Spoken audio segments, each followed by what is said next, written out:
Hey everyone, welcome to the fourth iteration of the Wild Rift Open by FSL, made possible by Intel and Yahoo.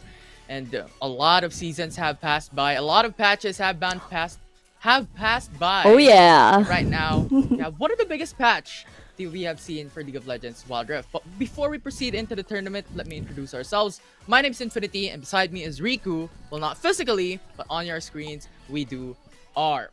And hmm Riku, it's been such a long time. Oh, I know, right, Infinity? It has been a while since we've casted together, and what an amazing tournament to cast as we have FSL Wild Rift. Just as you mentioned, it's the fourth iteration of this tournament. It's going to be another exciting weekend, esports weekend for Wild Rift, especially the fact that you mentioned, Infinity, the patches. There's so many changes that a lot of these players will have to, fight their way through. Absolutely. Although we won't be seeing Gwen, the Oh, new yeah. champions, Yone, which is hmm unfortunate, but regardless, I think we still have a lot of things to discuss or a lot of things to expect when it comes to adaptations for these teams, like new items to consider for these champions, especially support now that we have Sickle. Oh, yeah. It's going to be a really exciting thing to uh, experience, like what these teams would be bringing out into the tables for this tournament.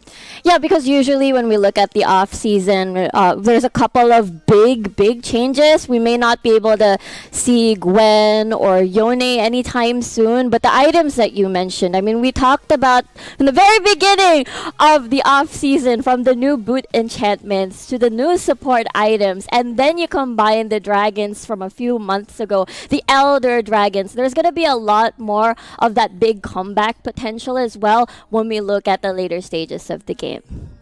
Yeah, and by the way, By the way, RIP yes. Cloud Drake. RIP. I know. It's okay. It's okay. We still got the fire, the earth, and the water. I don't know water, ocean. Yeah. What's wrong with Ocean me? Drake. Yeah. Yeah. But you know what? Talking about these things, let's actually jump right into it as the draft is already.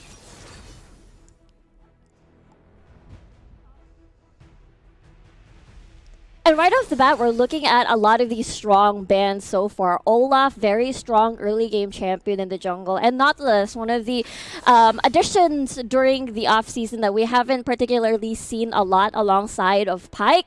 But speaking of early game champions on the other side of VGM, ladies, they don't want to see Lucian. They don't want to see Karma as well, just enabling all of these aggressive lanes, all of these snowball potentials. Very understandable considering the fact that things can go awry pretty easily.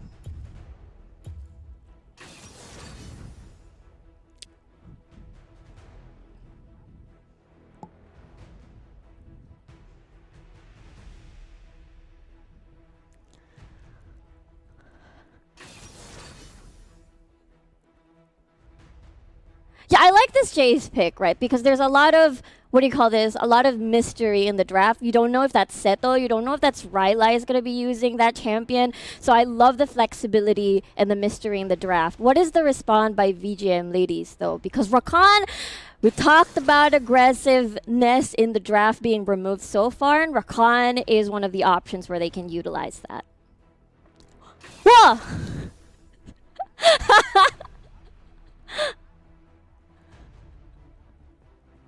Yeah, I'm so excited to see this, especially the fact that Ash deters a lot of heavy melee champions on the board, because you just have to spam that volley, and all of these melee champions will have to potentially not go near you and have a difficult time. So you have to consume more of those, like what Protobelt flash into at initiate, perhaps. We'll have to see how this is going to go.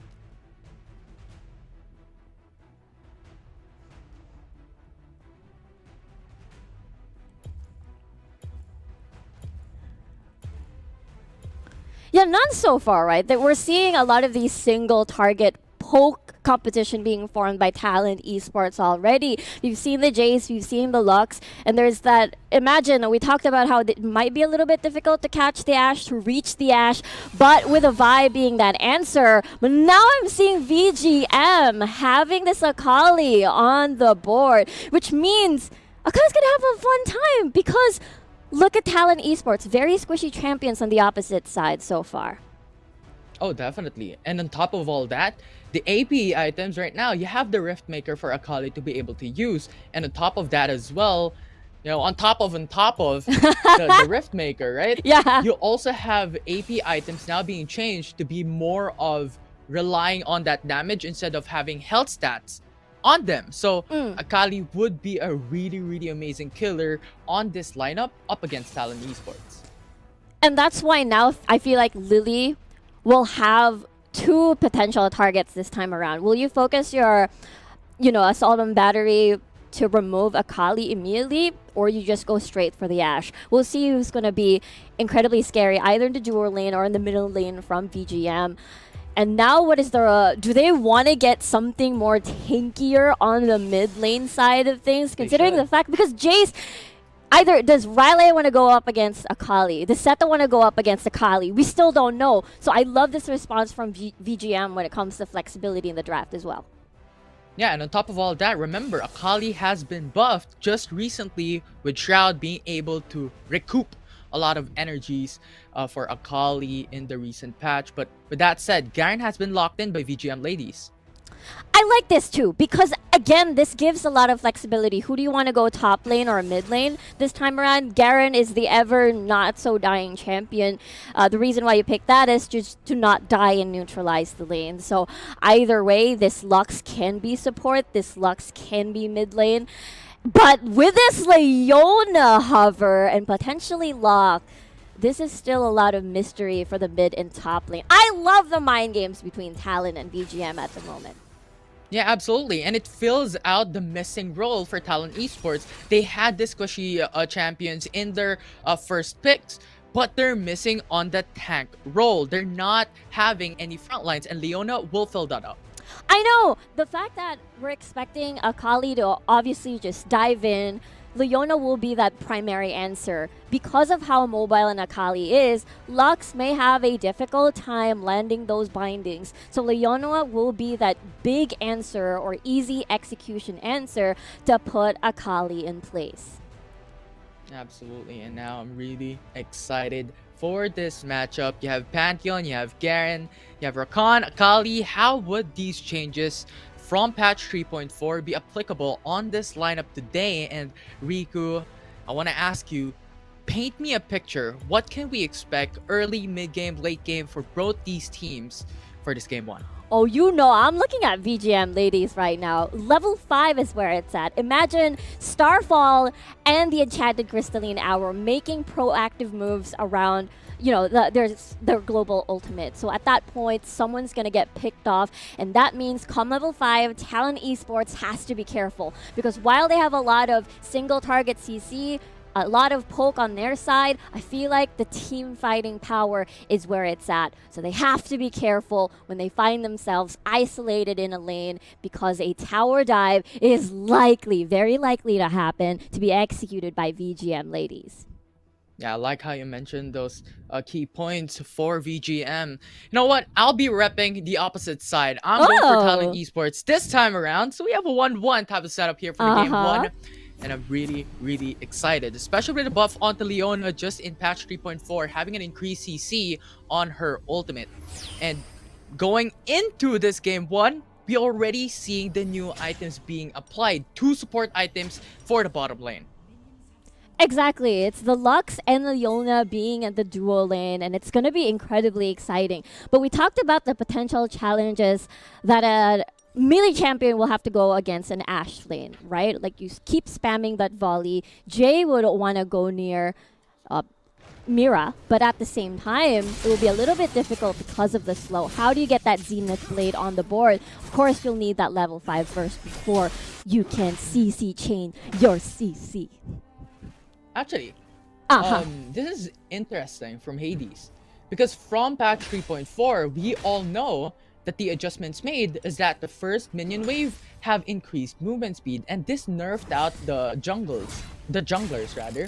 But still, Hades went in to leash on Pantheon, and now he lost 1 CS on top side. And yes, it's not that significant, but putting it into the bigger perspective, it's Jace versus a Garen in the early games. It's not really that ideal for Hades. But it could be according to plan because since Soju started on towards red side, forcing Seto to be a little bit more overextended towards the tower, maybe, just maybe, it's all according to plan. The But there's a strats are ward already in infinity. place. Yeah, definitely. Fiona has been seen there. And the bottom side, I mean, this early game is pretty much a stalemate from both these teams. They don't want to force out fights. But right now, speaking of which, it's just JJ playing Tag Your It up against Rakan. And so far, the trades, Mira and Khan have been winning this 2v2 in the duo lane. Elizant not in a very healthy HP at the moment. So if they want to go all in, once level 5 kicks, just as we mentioned, they're going to go and eliminate. Yeah, Pantheon just roams into the mid lane. It's a 2v2 right now. Whoa! Soju forces out One the more. flash. The Ignite's gonna burn him down. And now it's in these. Oh, Not be able to get that trade. First blood for Talon. that was a really nicely done time gank from DC. That was too close. That was too close. I know there are a couple of minions left. I know, but that was too close. At least Rylai didn't have any mana, so that could have been more stickier for Akali. Yeah. I mean, innate slow. Rylai, Scepter. Remove the Scepter. You have Rylai. No, I'm kidding. I'll But give you that, just a quick- Infinity. I'll give you that. Just a 6 quick out of trivia. 10. Okay, I'm listening Yeah. to the trivia. Yeah, Rylai, speaking of which, is one of the SEA Games representatives for Thailand this year, alongside with Elizant. So, Talon Esports has 2 SEA Games players on this roster. That's a lot of experience when we look at it on that first eye view. So right now, though, even though let's just say it's like 1k gold lead, I think we're gonna see a big team fight once the first dragon arrives, or perhaps Rift Herald, as they do want to enable Seto, open up that lane, make sure that he can roam. Because so far, if he's stuck in this lane, he's gonna get a lot of farm, yes, but how will he be able to translate, get more of that turret plates, and see where he can get that damage? Yeah. And Akali's going in, but Vi comes into the rescue. Pantheon, Skyfall coming in, but will not push through. They're just going back. It's an ultimate already burned by VGM ladies in the foreseeable future for a couple of seconds here. True. It's a trade. It's not exactly a trade rather. Soju had to use ult as a defensive maneuver versus Lucy. She still has her ult.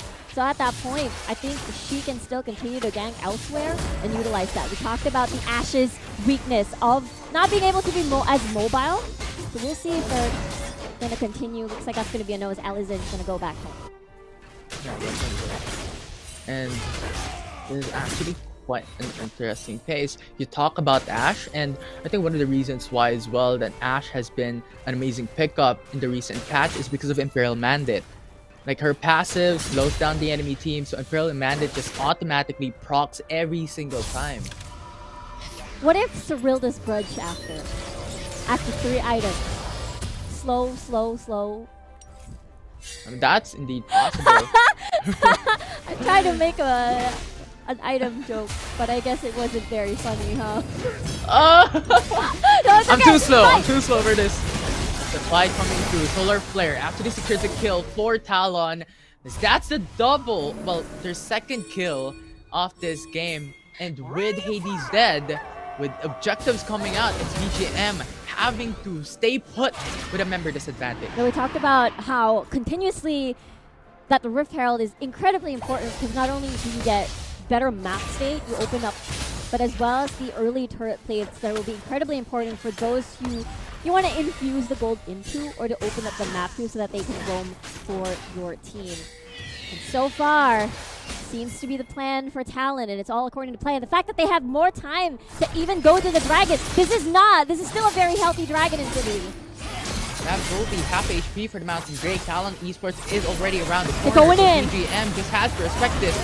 That will already be the tag. Oh, they got it! Talon Esports Talon! secures it! That's the 2 objectives secures in 5 minutes of this game. Now VGM just has to go back, but they're still fighting this. Flash over the wall. Zato is just on the backside, and Rakan is Whoa! 1 HP. Akali on the opposite side of that team fight. Flashes over the wall to secure Riley. And now that's a 2-4 crew, but it's not over as Ennis is in danger. She's pinned down as Talon takes the advantage on that team fight. Yeah, Anise tried so hard. She tried so hard. I doing a little bit of 1v1 against Riley over towards the Dragon Pit. But at that point, Talon, Lily, she's able to steal that dragon. They get 2 objectives at this point of the game, and they're winning everything. And just as you mentioned earlier, Infinity, the experience is definitely going to help a lot and is now showing in this series. Yeah, and according to the plan, they got the kill from before. They got the Rift Herald member advantage. VGM was at a disadvantage, so they just have to stay put. Right now, they're fighting once more. It's a 2v2. Lucy on front of this fight with Jay just coming through to respond. It's already a double kill, but here you go. You have another route coming from LZ, and that puts them at a 3-man kill. They're getting everything. Not only objectives, not only kills, but more against space. They get the second charge here. And Mies, we'll see if she can stop this second charge. So looks like that's going to be a no. It's just too dominant from Talon Esports in the early Yes. game. As we've mentioned, they have Jace, they have Vi. And these two are just absolutely insane in the early game. And with how Lucy has been playing so far, roam. They're able to secure 2 turrets in 7 minutes. It's crazy how calculated and how they have a set template. Talon, whenever they get a kill, whenever they get map advantage, or numbers advantage rather, they make sure that they take everything. They optimize everything across the map and make do of the time that they have. And I feel like that's the reason why we're seeing a significant amount of gold lead at the moment. So now how did VGM stabilize the game? So far, Seto's lane has been, you know, I wouldn't call it unpunished, but since the map has been open, it gives room for Jay to keep visiting, and it makes things difficult. We haven't seen the Crystalline Arrow yet. We haven't seen the Skyfall being used aggressively just yet. It all has been very defensive.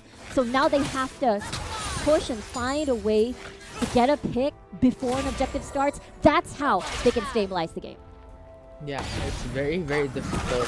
And with how Talon Esports has been playing, they have a bulletproof type of roam coming in from Jay, coming in from Lily C, and VGM ladies has to find that loophole that they could just punish from Talon. But the question is, what is that loophole? Now they're all grouped up. I was going to say that's how you pick isolated targets. Like Seta so far is always the isolated target, but Talon is doing a good job mirroring where VGM ladies are at. We'll see now. Skyfall. Skyfall coming in. The stuns onto Vi. Lily C is in danger. Now you have Leona or Rakan rather just going through, but what was that? He just went in. He just went in. The Jay already pinned down. She's stunned. Soju has her tree. DDC with a flash will not be able to convert into a kill. But Lux was just going through for the AoE damage, and she secures the kill. That's already a 3-man down for VGM. Which is incredible to watch because Mira thought, Ellison was going to be after her, but no, it was the person behind her that he was after. So at that point, with so much space, Seth was able to get more turrets on the board. Crystalline Arrow, it hit! Seto! Is he fine? Is she fine? Oh, she's fine. She would be. She's fine. She still has the flash. She still has accelerating gate, so definitely fine for Sato. But that's the thing I like about Talon Esports, right? They're fighting on top lane, but on the other hand, you still have Sato just split pushing on bot lane. So when it comes to efficiency, Talon Esports has the edge. Oh yeah, Infinity. We talked about how they optimize, they maximize their time rather. If there's anything that they can get off of the map, they're gonna take everything. Now with 28 seconds on the clock for the Dragon, is the pick? Package, full battery, Hades. Then it's just a death sentence for Garen. And now it's gonna be a 4v5 once more. 25 seconds without Hades. That means more space for Talon to get this Dragon uncontested. Anise has been trying her best to dive into the back line, but there's just too many answers once the Shroud expires, just manages to spot and he's out. Yeah, and I've seen this a while ago, Riku. Uh-huh. I've seen this a while ago. Hades was dead. Talon Esports forces out the objective, and they got it. And once again, it's happening. Arrow! Arrow connects onto Nice. two. That's CC. Rahman Wow. goes in for the grand entrance. Elizant is already dead. It's now a 4v4. But now it's Double Lily and kill. Elizant. Riley already down for the count. VGM ladies is now punishing Talon Esports. Now Sato very, very far away from this fight. VGM forcing out the turret in the mid lane. Sato is a bit late. VGM just spreads down the turret. It's their first turret in this game. Nicely done by VGM ladies. That's exactly what we brought up, Infinity. Having to use the crystalline arrow into the Skyfall to just chain CC, lock them down, get a pick, make it a 4v5, and instantly, well, it was a 4v4 at that point as Hades just respawned out of base, but at the same time, they executed it so well, and they're able to get that Ocean Drake. Now they just have to keep doing it. As we can see, Skyfall and Arrow back up again. They can do it again if they wish to do so, but Soju, quite far away, they're just gonna back away. Yeah, and I like the respect coming from VGM. They know that Lily has her ultimate up. So when they force out that fight, it's Elizant and Lily. They could go in for the CC chain, and it would be absolutely insane coming from Talon that they could punish VGM. So they just have to put that respect. They don't want to force out fight. They're now down to like a 3k gold deficit coming in from a while ago, which was a 5k gold deficit. So smart move by VGM. And now the biggest question is, how do they continue to execute this now that Talon, while still they're far ahead, know that Elizant is one of the biggest threats on their side. So they have to make sure that Elizant's well protected. Yes, Talon has a triple poke composition. We're talking about Lux, Elizant, Riley, and Seto. But it has been double poke comp, considering that Seto has been busy doing his own, her own split push solo. And I like how you mentioned about poke composition Uh-huh. right? In the draft just a while back, because this is their strength, and Talon has been playing through their winning conditions, which is looking for picks, looking for ganks consistently each and every single time. And now the question is, what if VGM just goes for the 5v5? They have Rakan, they have Pantheon, True. they have Garen, Ashe, and Akali to be able to play around it. That's very true, because they don't have a lot of time. I think it's a very high risk, high reward sort of approach, but it's their only shot. Because Seto, of course, whoa! Swirly and Shattered Crystal Arrow. Yeah, Seto, really nice dodge there. Is able to, because that would have been the 1v1 that Anise was looking for, but looks like that's not gonna happen. Definitely is, and Ashe has sights on the jungle of Talon Esports. Package is already there, but not really going to force anything as Akali is down in the bottom lane. Ashe has recalled, so it's a member disadvantage for VGM. It's either they force out this fight up against Talon, so it's not that ideal.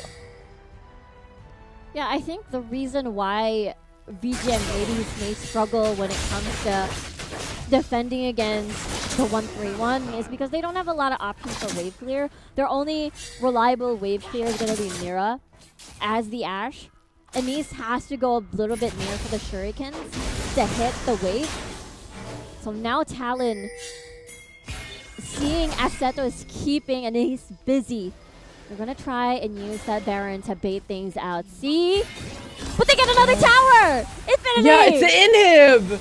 Yeah, so now it's natural lane pressure towards the side of Talon Esports, and VGM did not even able to convert anything. No Baron, no trade when it comes to kills. So right now, Talon Esports is on the precipice of winning this game. They're already able to punish a lot of things up against VGM.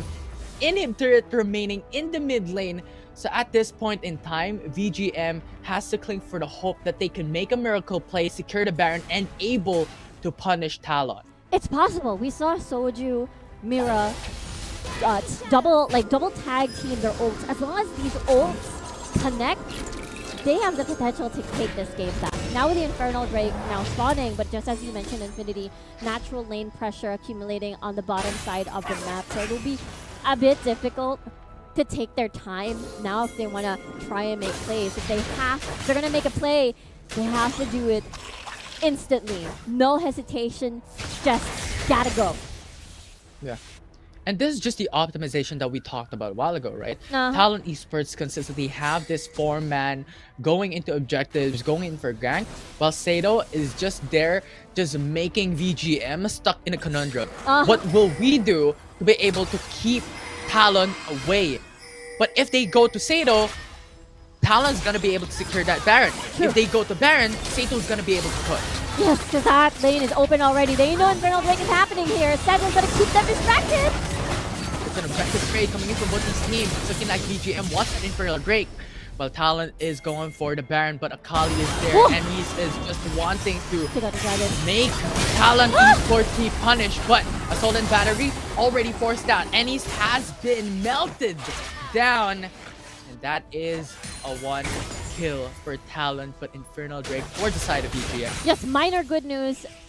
VGM is able to deter the Baron take, but still doesn't change the fact that they're having a little bit of a difficult time as they had to sacrifice his life with 30 seconds on the clock. That's a lot of time for Talon to shove the wave even more. Most likely get a top tower, force a fight, most likely, because so far Seto has been such an a big problem for VGM ladies, to the point that they have to invest 2 members on the bottom side of the map. Now Baron's being started.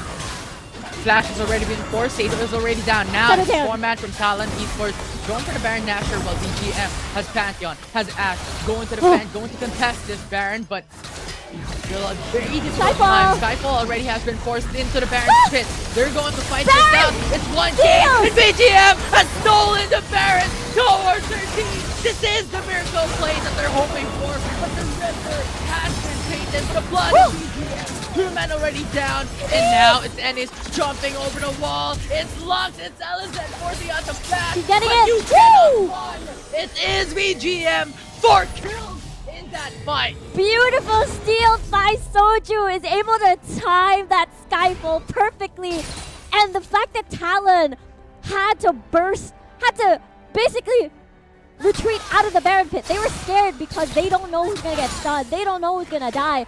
So that Skyfall zoned the rest of Talon to make room for Soju to get that steal. And now that's a Baron really needed. This is what we were talking about a while ago. They need a miracle play. Now it is. But Ash is in danger. Pinned down. But Ennis comes to rescue. A lot of these burst damage. Double kill. They get the ace. They just got melted by Ennis. Beautifully done. Again, it was so concerning at first because I thought Mir was going to be alone, but no, Ennis was still there nearby. And again, this Baron buff not only very important to take back the game for VGM ladies, but to help push the bottom lane, because that is going to be their biggest issue. VGM ladies cannot lose a team fight, or else the massive wave clear potential from Rylai, Alizet, and Seto as well, with their combined powers, they're gonna march towards the Nexus and end the game. That's why the Baron is incredibly important, to not only stabilize, but to protect them from that happening. Arrow, not gonna hit. Will not miss though. Well, will not connect. It's okay, they still have Baron, they're CJ. Absolutely. From a 5k gold deficit, now VGM ladies has the lead. They have 2k gold in their pocket. Talon Esports is clinging to defend their second turret in the bottom lane. They're being really patient here. They don't want to force out fights, but VGM ladies wants to push this out, and now Talon Esports has to think of something else. They just have to burn out the Baron Nashor from VGM, which they already did. But Elder Drake coming up at 20 seconds. It looks like Scan already. And now this is back to... The swing is back to even, right? Now VGM and Talon, this is a very critical moment. 12 seconds on the clock for the Elder Drake to spawn. Someone gonna do a steal? Is there gonna be a fight beforehand?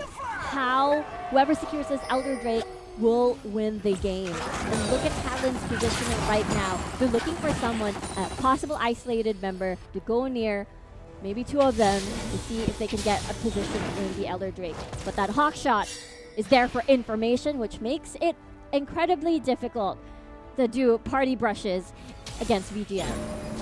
Yeah, and on top of all that, you also have the Scuttle coming in for VGM. So they have a lot of information on the Elder Drake, despite not having any wards available. And right now, Talon is going in blind. The Enchanted Crystal Arrow already connects onto Corki. Faces the Enchant, goes golden just by time, but Rakan has already been melted down. Soju is already low. The stun onto Jay. Surviving with a bit of health remaining. Ennis in the middle of the fight. Faces goes golden. Going at it. BB forces out the Gargoyle Enchant. And with the amount of damage from Ennis, as has been killed from the jungle of Talon Esports. But that's happening. Sato pushing on top lane. Jamal is doing a lot of work here. Hades, unfortunately, unable to do anything as she watches the tower fall. Look at this though. This is very risky. Smite versus no smite. We'll see. Oh! Hades still into the defense. Out there! Now the Elder Drake going in as VGM secures it. So now the execute will be too much to handle. That's just a big buff coming in for VGM from a deficit. They have the lead. Rylai, the only one left standing, but the Baron is already alive, and VGM has their eyes locked in on the prize. You gotta love this comeback coming from VGM, ladies. They have everything in their pockets right now. While their base is open, by the way, 2 lanes are open at the moment. They still have that Elder Drake. Yeah, the minion wave. Well, Mira's still there at least, but Soju's so low. Oh, this is so risky. We talked about this earlier, Infinity. Remember, the only reliable wave player that they can rely on is Mira. And now, yeah, Mira is needed in that Baron, but she cannot go. So Talon Esports has a small opening to punish VGM, but still, they do not want to force it. They are at a 6k gold deficit. They're only clinging to the natural lane pressure that they have on top lane and bot lane. And with the Baron alive, this is their last chance to be able to make it back. And as you stated, the one miracle play can change everything. VGM just had that play a while ago. The VGM is very torn right now. Do I send Mira down bot to help Hades and eliminate Seto? No, arrow, not gonna hit. Alizent has the root onto Pantheon though, but Rakan goes in for the grand entrance onto 2. Not pushed through.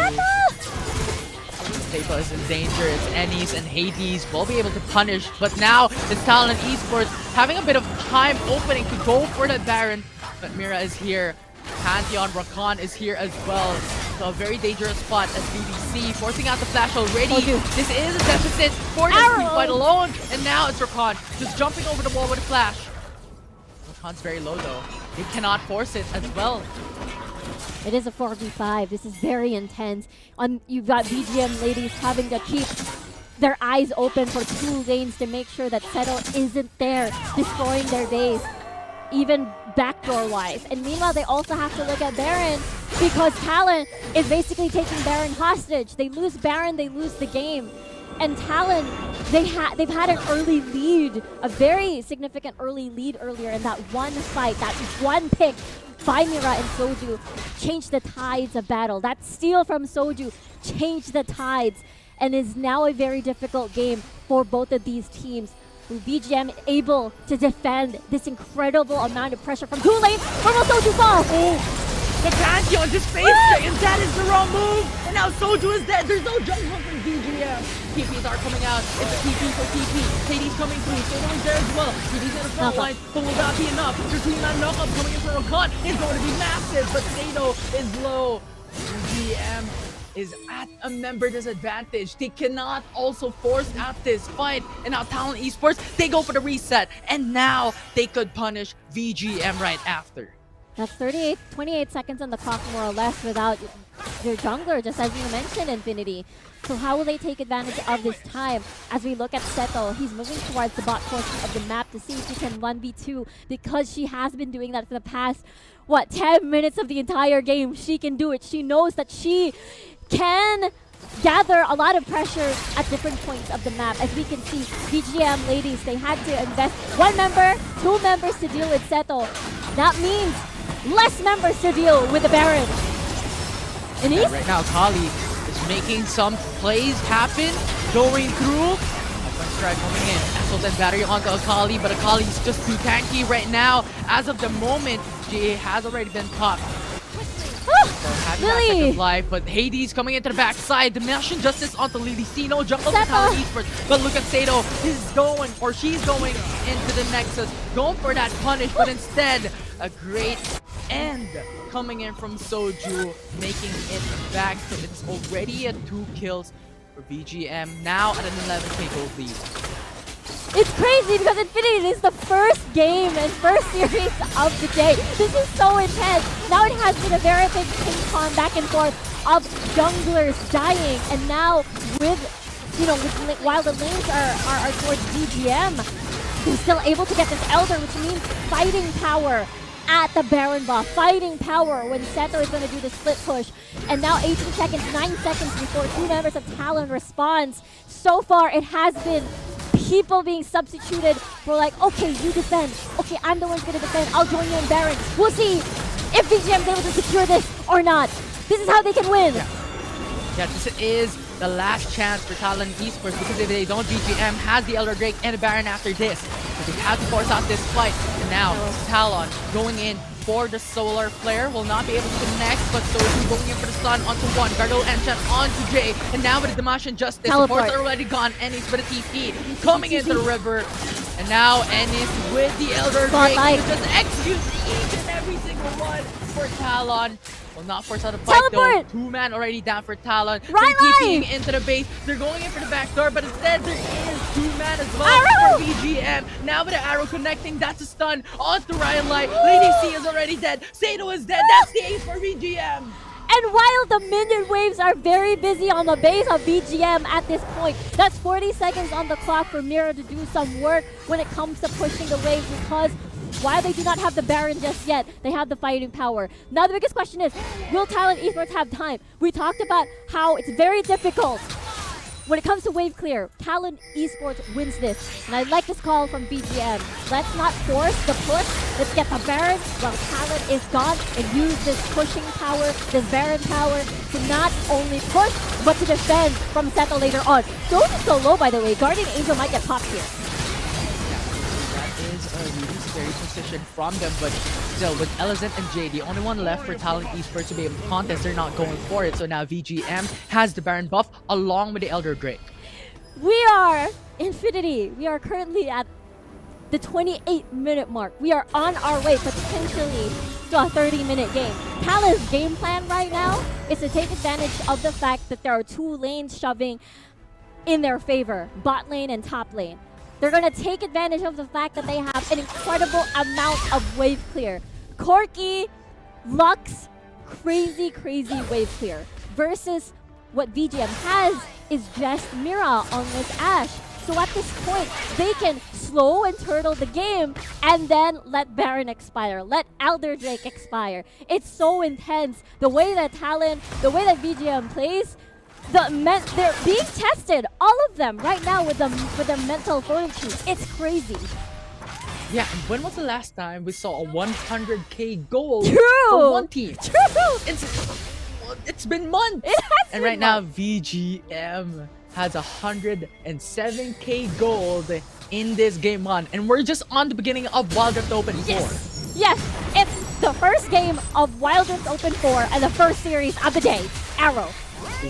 Trying to crystal arrow onto Sato, but it's too deep on the turret, so they're not going to be able to force it out. But still, with Baron being able to have that increased buff onto minions, VGM secures the second turret on top lane. So the only ones left are the inhib turrets for Talon to defend. Now they're destroying that bot lane, top lane rather. It's due to the fact that Element and Rylai, they were both busy in the mid lane. And now VGM doing an amazing job while they don't have Elder Drake anymore.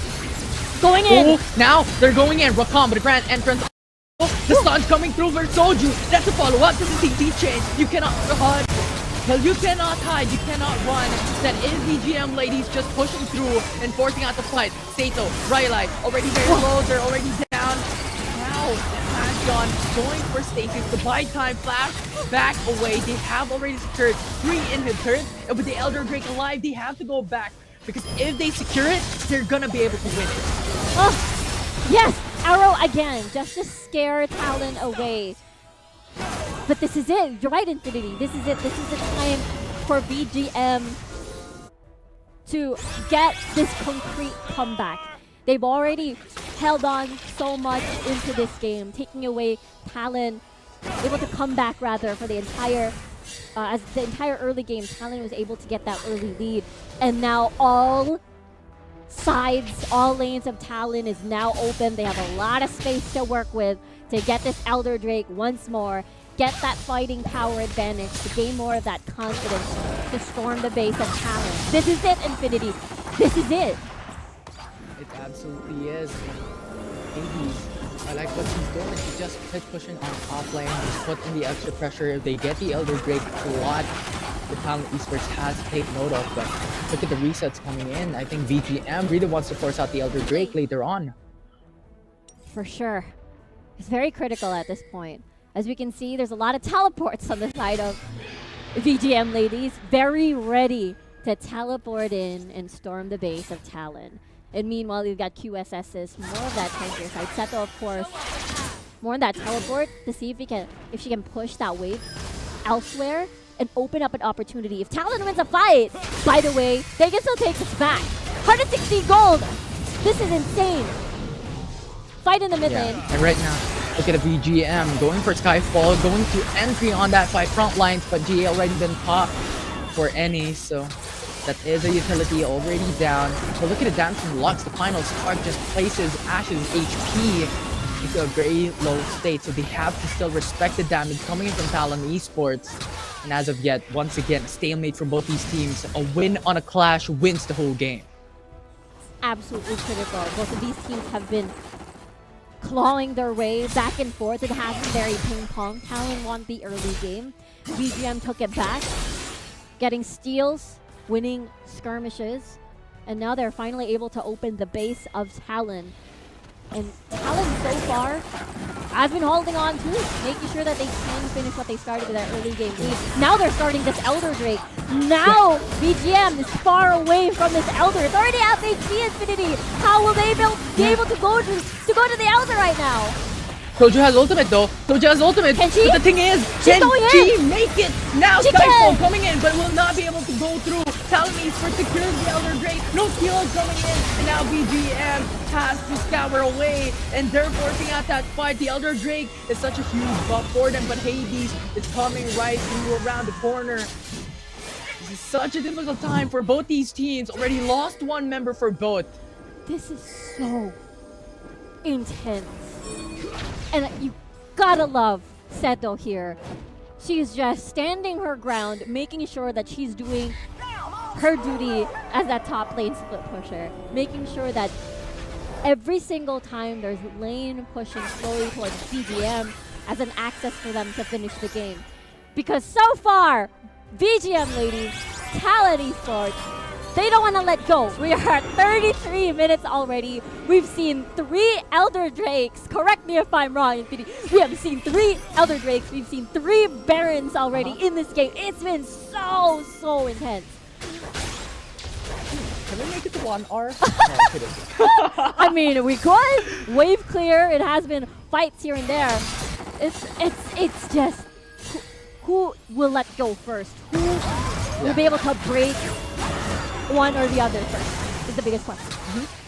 Yeah, and at this point in time, gold doesn't even matter anymore. Both these teams already at 100 plus K gold, and they don't need any more off it. They're already at the locked items, so now the most important things are those buffs, are those objectives. But now Hades going for the 1v1, the Elder Drake, remember from Sato, this is a buff that can execute Barons at 15% HP, so respect should be given.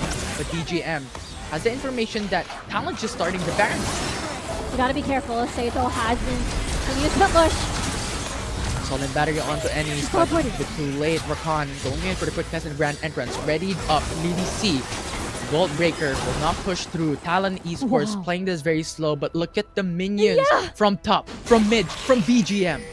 Yeah, they can't take their time. Nobody has the luxury of time in this game. If they're gonna commit to a fight, they have to do it in one quick swoop, and that's it. Because if you take your time, if you try to chase, it's gonna be game over. Look at the way that both of these teams are using the Baron buff as a clutch to win this game for that big pressure.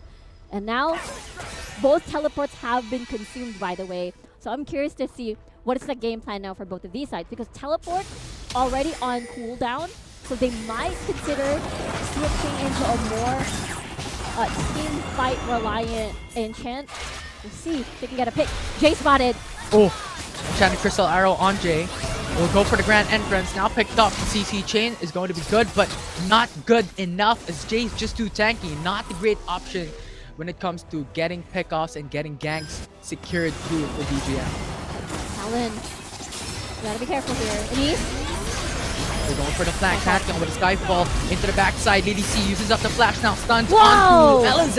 And LZ just got melted. Now it's a member disadvantage for Talon. Dimash Injustice pops off the GA from Rylai. And now it's a 4v2. It's such a big advantage for VGM to be able to punish. Now Jay, Red Entrance, come in for Rakan. That CC that they need. And Stream Man already down for Talon. VGM, ladies, from a deficit. They made it back. The comeback is real. Game 1 being secured by VGM. And VGM held on, unfazed by the advantage that Talon Esports accumulated in the first 10 minutes of the game. Again, they were unfazed by the fact that it was a 36-minute game. They had accumulated a lot of, we were beyond 100k gold already, Infinity, and that was super intense.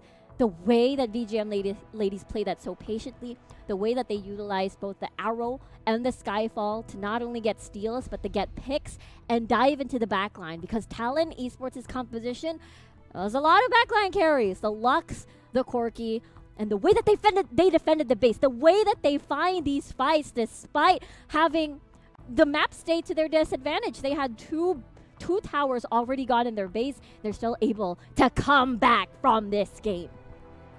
Yeah, and it's just quite a great feat coming in from VGM ladies. They were able to push through with those kills, with those setups in the first Baron, that they were able to punish Talon Esports. And I think one of the key points that we have to look at is how Rakan was constantly getting those Grand Entrance in, and how Akali and Ashe just follows through with the damage.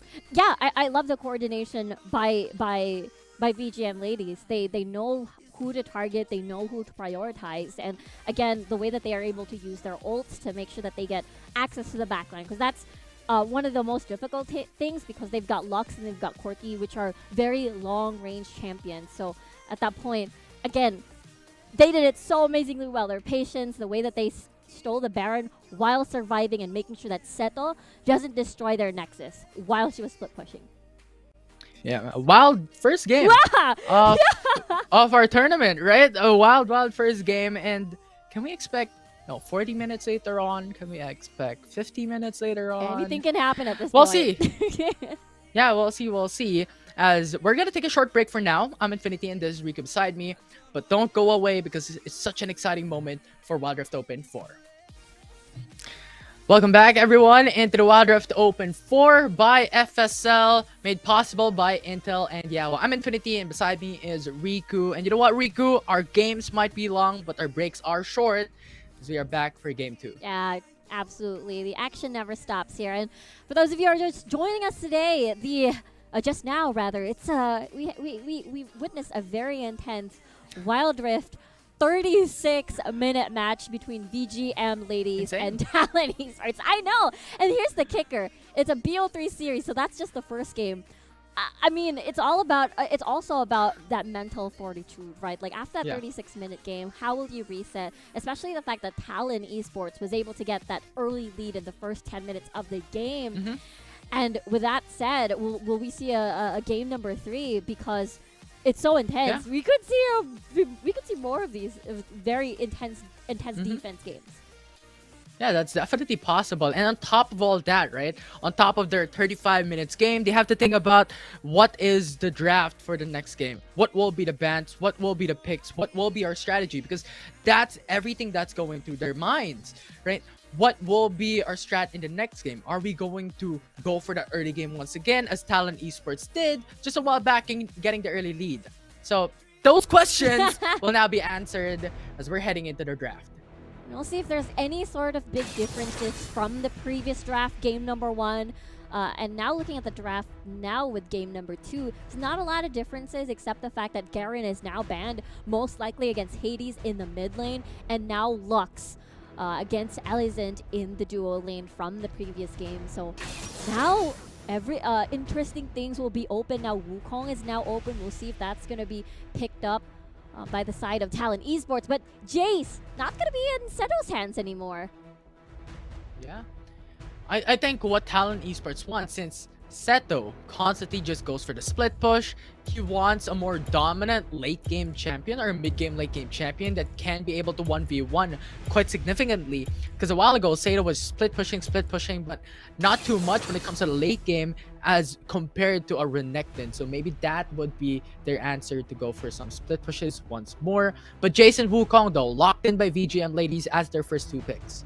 I'm interested to see what's going to combo with the Wukong here, unless it is... Whoa, Nautilus now open. Okay, let's talk about the Wukong first, because Wukong is incredibly strong when it comes to team fights with the Cyclone. Do you want to go to the Yasuo route this time around? Do you want to go with something else and be that deterrent, a more defensive Cyclone? Now let's take a look at the side of Talon Esports though, because they're going for a very different route here. Nautilus, because it's open, they picked this up.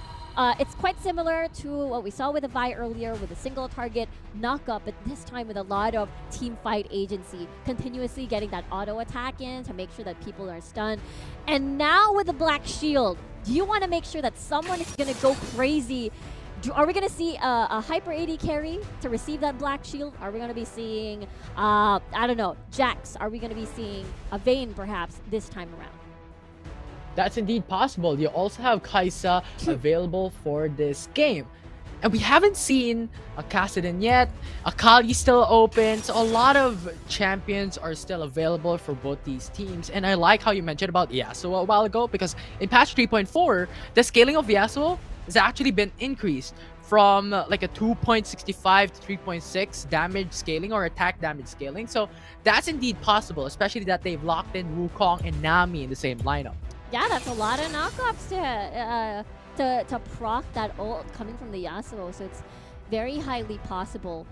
And at the same time, though, looking at Corki and Ezreal removing poke champions again against Talon Esports. So auto attack champions, auto attack AD carries, we'll have to see as they grab the Kaisa away from this potential hyper carry composition from the side of Talon. And I like this combo. They've got that late game potential and as well as that strong team fight power. Yeah.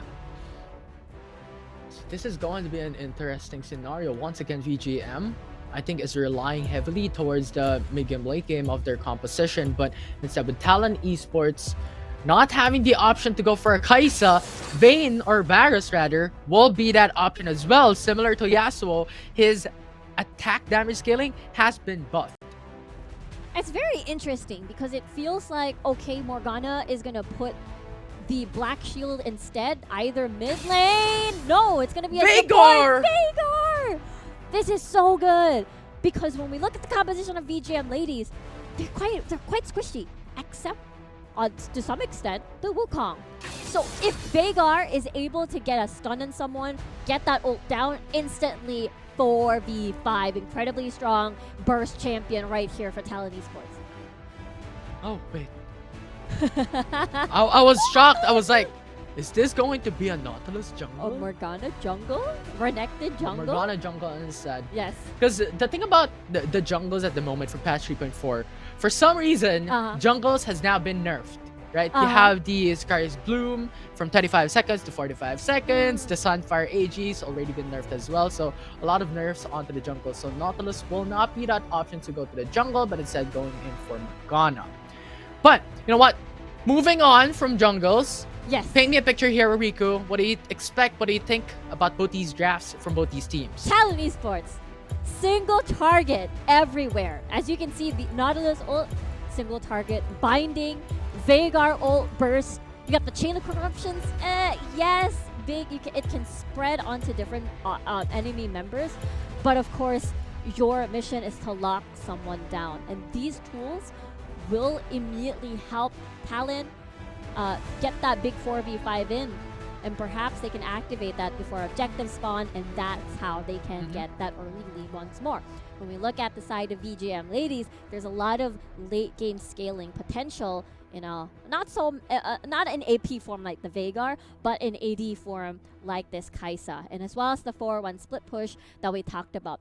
But I think the biggest issue is will setup be put on a tight leash, because we know that a Renekton, once it snowballs out of control, then you lose your 4-1. You have to invest more members to make sure that Seto is going to be put on a tight leash. So I'm loving this Veigar composition, though. I am loving this very, very much. Yeah. Like, when was the last time we saw Veigar in a composition in professional scene? True. Maybe we saw it a few times, but now for Wild Rift Open 4, since this is the second game, we have seen it for the very first time. And these two teams, I think, are very contrasting of each other. Like, VGM wants to go for that team fight, Talon Esports wants to go for pickoffs. Oh yeah, absolutely. So now it's just having to see how they can activate that, and I feel like Vision is going to be a big, important key to avoid getting that pick off, because earlier Mira was on an Ashe, so you have that hawk shot for information gathering, so you know if this part is in danger, if this part is, you don't have to face check as much. But with this time around, they don't have that same tool anymore, innate tool. And the camera. Right now, Talon Esports, good bit of aggression here in the bottom lane, but an early punish, not that great when it comes to conversion, because Mira just does so much up against Elizant as well. A really nice trade there, just as you said, VGM ladies dual lane. And the fact that they have sustain, they've got the heal coming from Nami, so if ever the pokes are too much coming from Elizant, she can just heal back up. So now the question is, I want to bring out the Morgana jungle. What do you think about Morgana jungle for Talon Esports? Do you think this is great? Do you think this is amazing? Or meh, it's okay? I like the Morgana jungle in the context of how the lanes are looking, right? Like, because the binding in general is a bit hard to land as a jungle, so you'll rely heavily on who is in lane. So the Nautilus is going to hold someone down, then you get the binding. You're going to put the cage in, coming from Rylai in the mid lane, then you land the binding. Top side, same thing. You expect Seto to stun someone, and then you land the binding. So I say, in the context of this composition, I like Lily C on this Morgana. Alright, full compositions, so CC chains expected for Talon Esports versus game number 2. And something I also expect, Riku, is a 35-minute game. Woo! Let's see. Is it possible? Is it possible? Because both of these teams have decent amount of weight to it. They can. Both of these teams can slow the pace down. I mean, if Mira earlier was on an Ashe and the only single person that is very capable of doing decent builds here, and now they've got the help of Hades at least for that big poke, and as well as Anise here on the Zed, who is, by the way, absolutely scary because, you know, if 4-1 was scary earlier, 1-3-1 is highly possible with the Hades and Anise combination. Yeah, definitely. We saw how she was able to play Anakali a while ago, very dangerous. But now Hades 1v1 up against Sato. Sato is in danger. Ignite will not be able to convert that to a kill though, so spell burned, but that alone will not be able to clear that first strike. Both summoner spells removed, flash left. I'm gonna check out how the pattern is gonna look like for both Soju and Lily C. They're gonna try take advantage of basically top laners already trying to duke it out. A little bit difficult for now as they're playing a little bit more defensively. Yeah, and what I'm really scared of is even if you have VGM ladies going for Kai'Sa as their late game insurance, you also have another insurance coming from Talon Esports as well. Rylai, like Veigar, right? Yes. The stacks of passive that she will be able to get is going to be scary, especially when it comes to that 35-minute mark. If ever we go to that point. I don't think you can buy all of the MR items in the world in the shop at your pace. Right. And I think you're still gonna get one-shotted, one-comboed by Rylai. I mean, the fact that everybody's pretty much squishy on the side of VGM ladies is a very telling tale on how the game is gonna look like, especially at the 20-minute mark for sure when it comes to Rylai. Definitely. So now, Let's see how this early game would turn out. Is a Talon Esports going to be that dominant player once again? But say at the flash early on, quite a huge deficit when it comes to the 1v1 in the Baron lane. And looking at the vision thus far, it's not looking that both teams have so much vision. You have one ward from VGM in the bot side river. You have one ward for Talon Esports on the top side. So really, really restricted vision here from both these teams. And that's what we mentioned earlier, right? VGM especially has to take note, has to, you know, ward to make sure that they don't get picked off. Oh, now Corruption connect on to Tyson. Nami, tidal wave to go back away. Tyson with a clear instinct might just be saved, but no, instead, you have Vayne, or Varus rather, being able to secure that first blood for Talon. Alizon's instincts right here coming into play, seeing as Mira aggressively went in towards the mid lane, and Alizon responded with a very quick chain of corruptions. And basically held Mira down. 6 seconds on the clock for the objective to spawn here though. See, he's still alive. So now again, the priority, we've seen this before in game number 1, Earth Drake versus the Rift Herald. And Rift Herald takes a priority, especially of lanes that want to split push. You want to unlock, you want to infuse gold onto them. And if Seto again is able to get her lane open very, very early, you know what's going to happen. Yeah, look at how the pattern goes right now. It's just Rylai being there to be confusing up against VGM ladies, but Talon Esports has another thing in mind. They have Rift Herald, they're going for 3-man on the top. As we talked about, taking advantage of the turret plates right now. Infuse that gold, especially onto Seto. Open that up so he can do her thing, the split push thing. Look, Alizon moving towards top side. We'll see though. Yeah, but now 4-man roam from VGM ladies pushing through. Cyclone already there in the middle of the fight from Soju, and now it's Sato dead. The tidal wave coming through, zoning away the enemy team. That's already a double kill from Mira. Yeah, double kill. That is an amazing start for Kai'Sa. Usually we expect Kai'Sa to be that hyper-scaling champion at the, well, late game, hyper-scaling. But now getting that early kill, early 2 kill. Oh, Lily! Oh, wow. Aggressive, you gotta love that. And the fact that Soju just wanted a tower, just wanted to see if they can get more like turret plates in return. Nope. Beautiful binding by Lily.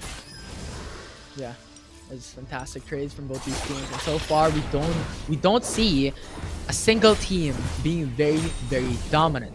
Currently, at 6 minutes into the matchup, very, very even when it comes to the playing field between Talon and VGM ladies. However, the big part that VGM has is that Mira got the double kill a while ago, so a lot of gold being injected towards her hyper carry.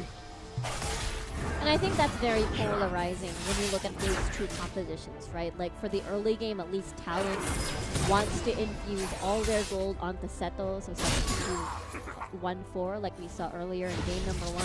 The VGM ladies, on the other hand, they want to activate 1-3-1 as well with the Zed, with Anise and Hades, and then having Mira as that late game scaling insurance. On the opposite side, it's Rylai doing the late game scaling things, but on AP form. So we'll see if they're able to get this kill off of Anise, as they do still have that Rift Herald. They're going to unleash that in the middle. Yeah, and VGM ladies going for the counter response or counter roam, going into the middle lane. 4-man going through. The Herald will be able to push through, but will not secure the turret in the mid lane. And so far, VGM successfully pushes down Talon Esports. If they're not going to stop, they have to defend this, or else they might lose this tower completely. And now what is their actions? How? Double stun? I don't think they can activate it. Bye! Ooh, chain of corruption immediately, and now it's going for Rylai with an ultimate, securing a kill for Varus, and now it's Soju going for a cycle. Wow! Ultimate going through in the middle of the fight. Sato is not there. That will be 1 kill for Talon Esports, exactly that they need. Alizon is so good with the chain of corruption, by the way. Very on point. He has a very on point. Ooh, the piercing arrow. So much damage up against VGM ladies. They have to go back. And as you've stated, on top of that, it's on crucial members of VGM. Yes, against Mira, who got that big double kill. Ah! Wait! A teleportation What just cancel! happened? Alizon Wow. Yeah. Wow. I love how it's like that big fadeaway where you can't see. Look away, guys! Look away! Hades canceled Elizon's teleport back to base. Look away! Look away, everybody. Well, that's a really nice catch. I mean, Talon Esports got the kill onto Mira.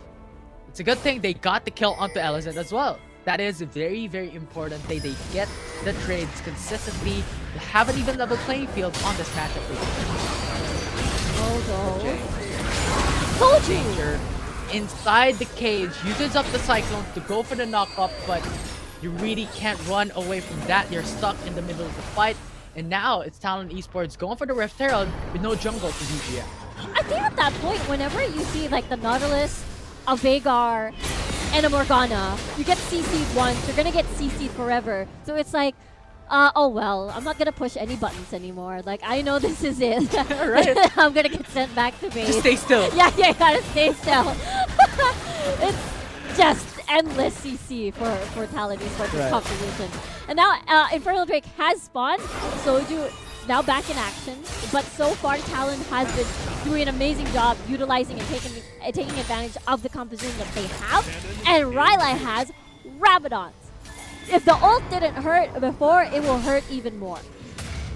Yeah, and on top of that, the passives keep on stacking, no stopping.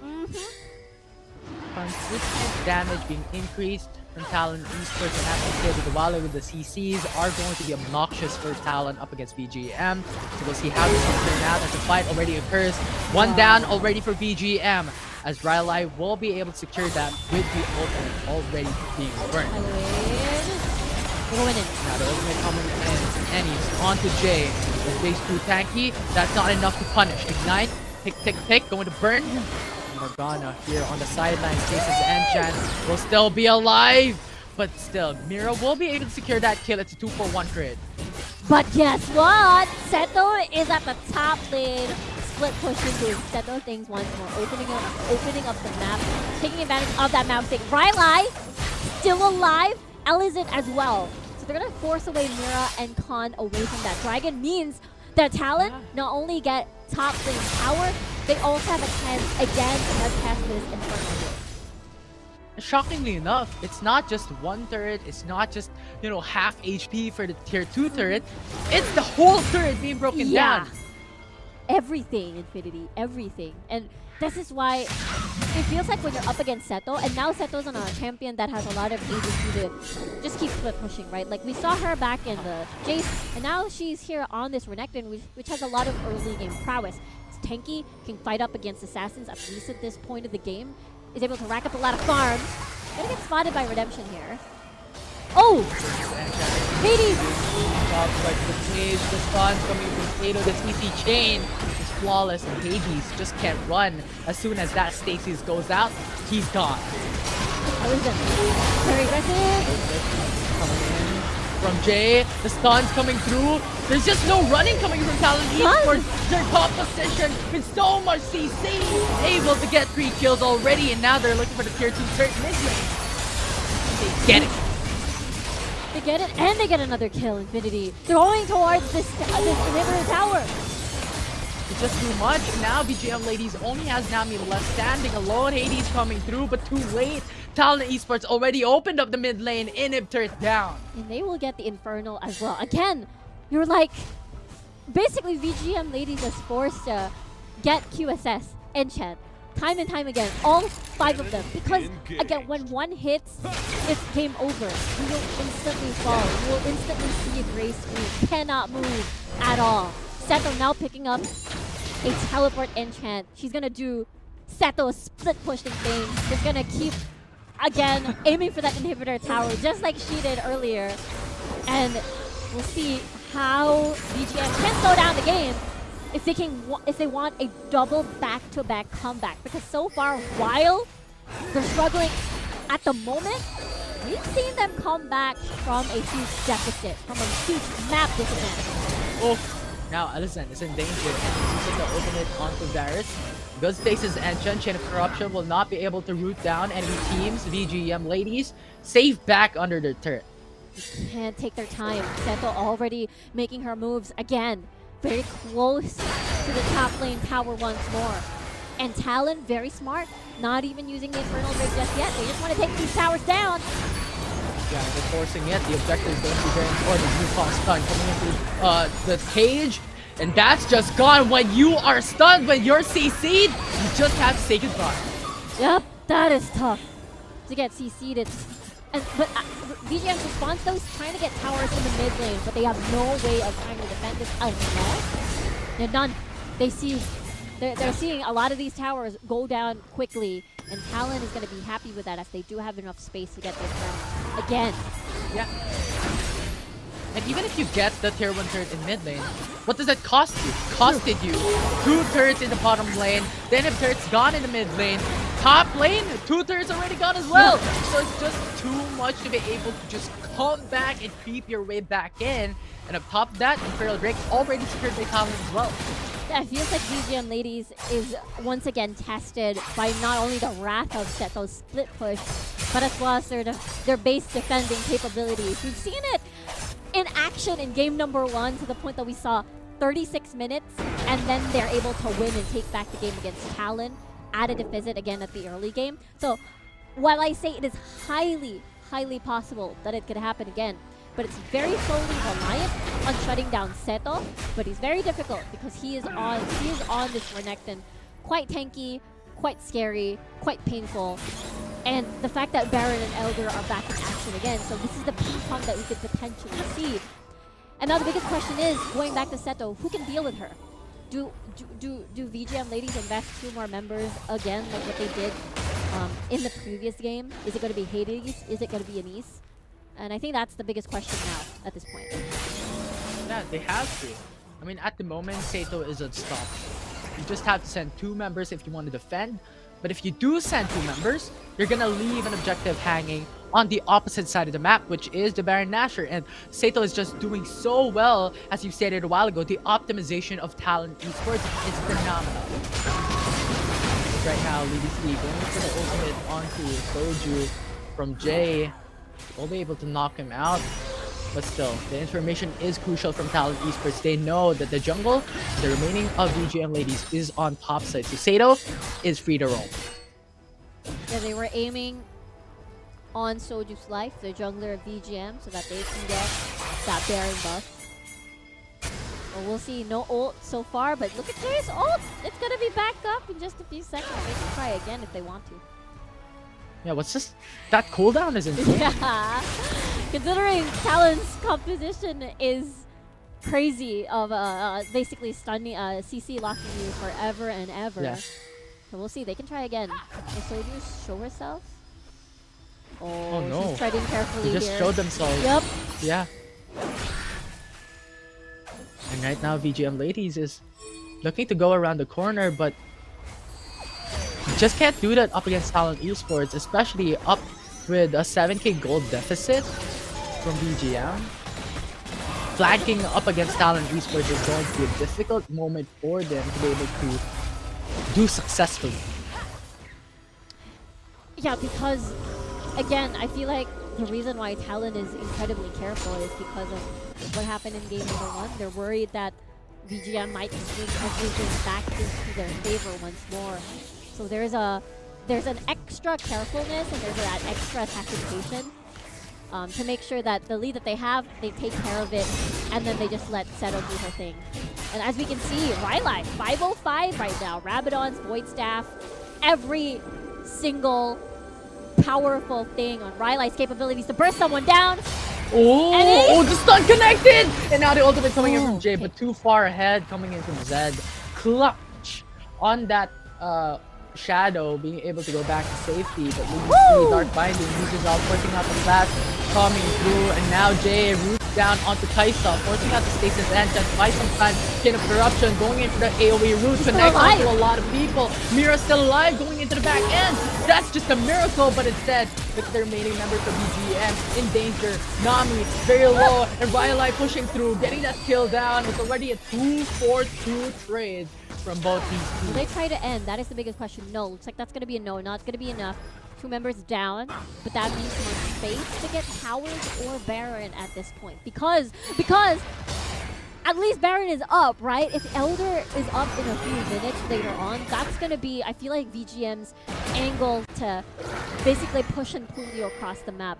But so far, Talon playing this incredibly well. Mira, by the way, played that team fight well by surviving. So we'll see. Engaged. Engaged. Yes, Hades. That is correct. They just have to reset for now. I think Talon Esports was very, very low to be able to even start the Ban Nasher, and too many disadvantage is not going to be that sufficient to be able to get that Baron quickly, safely, and efficiently. As Jay was gone just a while back, and Sato was gone as well. But at the moment with Elder Drake, as you stated, being alive in 20 seconds, this is going to be very important. But Sato is faced with two members for VGM, and she's just melted. And right now, VGM might just be able to start up a fight for the 4v5 setup. And now Mira going into the free hit onto Lily C. Lily C is in danger.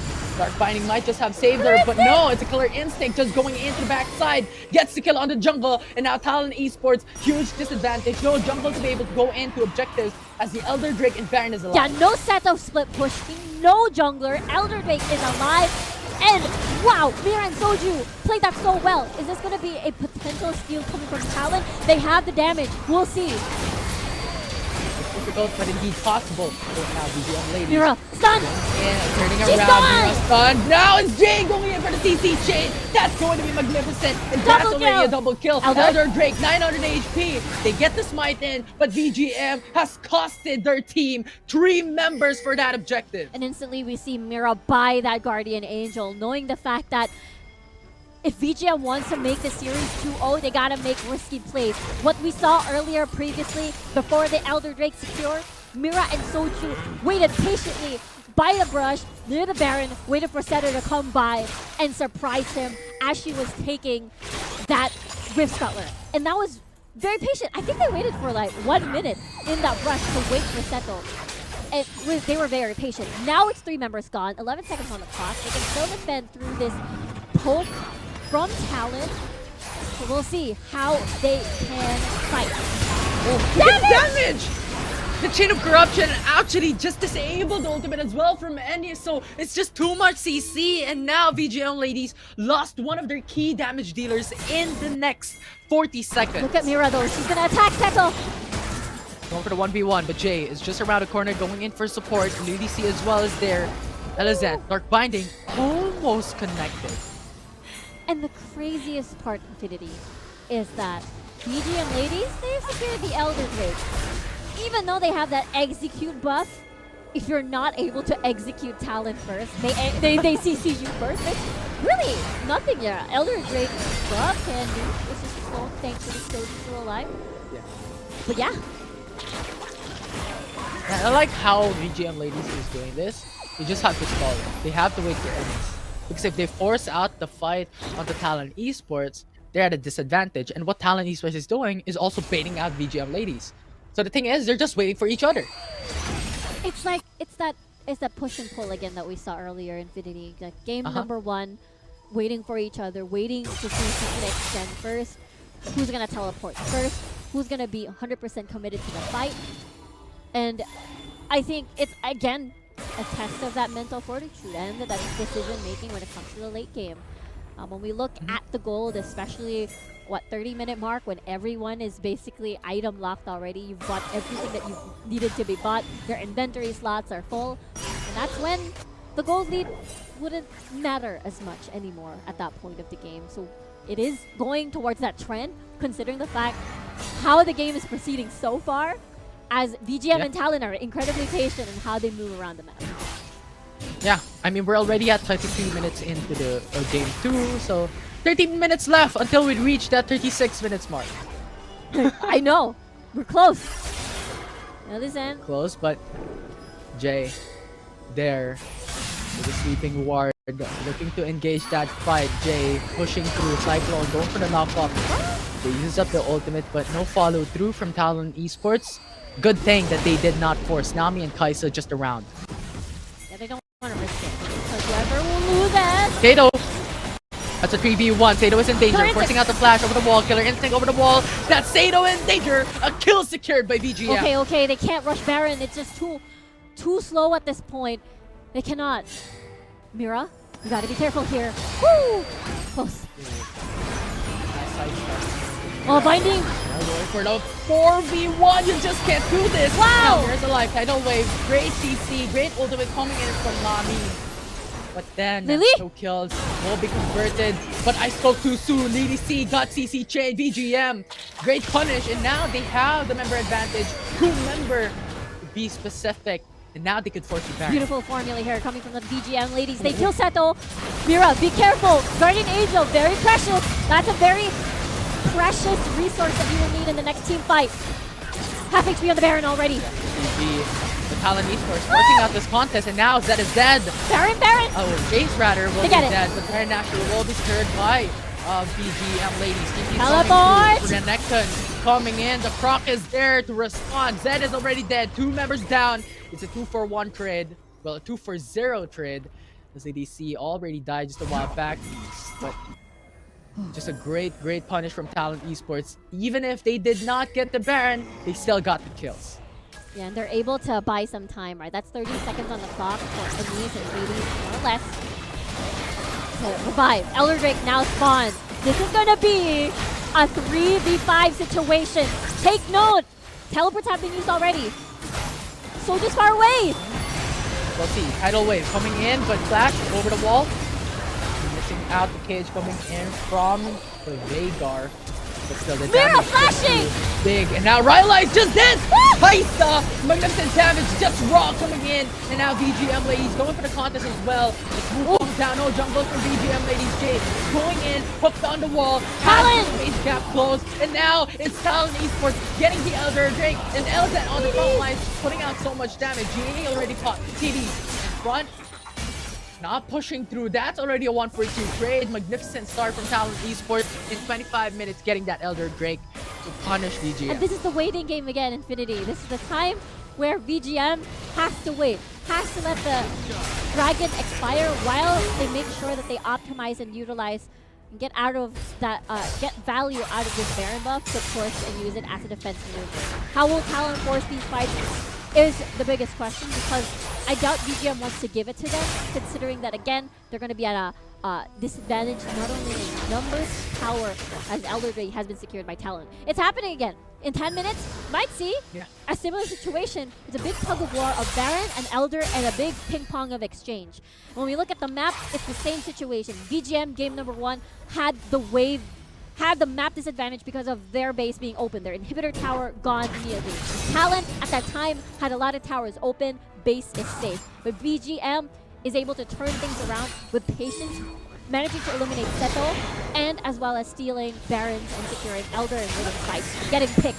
We'll see if VGM can replicate that, because so far Talon has a different composition this time around to get picks better than VGM. We'll see. This is already a 4-man run for Talon Esports. They have the Elder Drake advantage up against VGM. Now they're pushing through onto the inhibitor. Tidal wave going in for the knockups, but not enough to be able to punish. So They're secured on top side. Cyclone already going through in the middle of that fight, but it's Nautilus going for the ultimate, and Wukong just got melted. We weren't able to see the second Cyclone being proc there, and now it's already 2 members down for VGM ladies. Talon Esports has a lot on their hands. All inhibitors down. Nami trying to delay this fight. Going through onto the lane. Three hooking up on all the minions, but will that be enough though? Elizet is dead. That's a lot of gold being injected onto Mira, but the Nexus is open. Pushing through. Rylai. No Elder Drake buff left, so they have to retreat. They have to return. VGM can now cling to hope once again. 28 minutes into the matchup for game 2. This is a tougher base to defend Infinity versus game number 1. VGM had to deal with 2 lanes open. Now it's 3. I think that's a difficult challenge for sure. As Talon now, while their Elder Drake, just as you mentioned, has expired, they do have map advantage. They do have wave advantage. Now they're gonna easily swoop this down because VGM, nowhere close. They buy Guardian Angels, but they're far away from the Baron. If they lose the Baron, they lose the game. Yeah, they have to contest this. This is already the game-ending objective for them. And now that that's over, Nexus with 1/4 HP left, all lanes open, always pushing through. There's going to be an insane time for VGM. Even if they're able to clear the wave, they still have the enemy teams that they have considered. This is 5 people who has Baron Buff. Now VGM holding on. Look at Twilight though, pushing at the top portion of the map. Will VGM take advantage of this temporary 4v5 or no? They just want to clear the minion wave. It's so difficult, Infinity. Yeah, the tidal wave is there. Going for the knockup on the Nautilus, but that's the wrong target. What? Jay is just too tanky, and now with Hades dead, the Nexus will be gone. It's now Talon Esports getting game 2, equalizing the series. 1-1, baby. What an intense series we have so far between these two teams. Very crazy composition. It's all about that CC lock. One CC hits you, and the rest follows, and it just put VGM ladies in a very, very tight position where they could not fight back, and they had to put their dancing shoes on. But the CC from Talon is just too much for VGM ladies. Yeah, this composition should be illegal. Like, what is this? So true, bestie. What is this? So true. Yeah, everything. Like the buy. Everybody has the capability to stun you, basically, and it's crazy. It's just so crazy. Props to Talon Esports for, again, their coordination. Again, when we look at the early game, Alizant did a fantastic job just doing a lot of like very fast reactions to the aggression that VGM ladies was showing them. So Chain of Corruptions were always on point, especially to the crucial targets.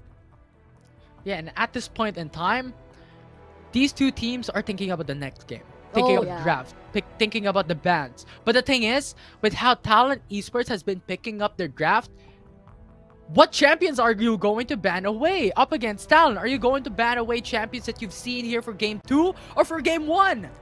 It's just too much. It's too much. It's too. I feel like the Veigar is just so much, doing a lot of work.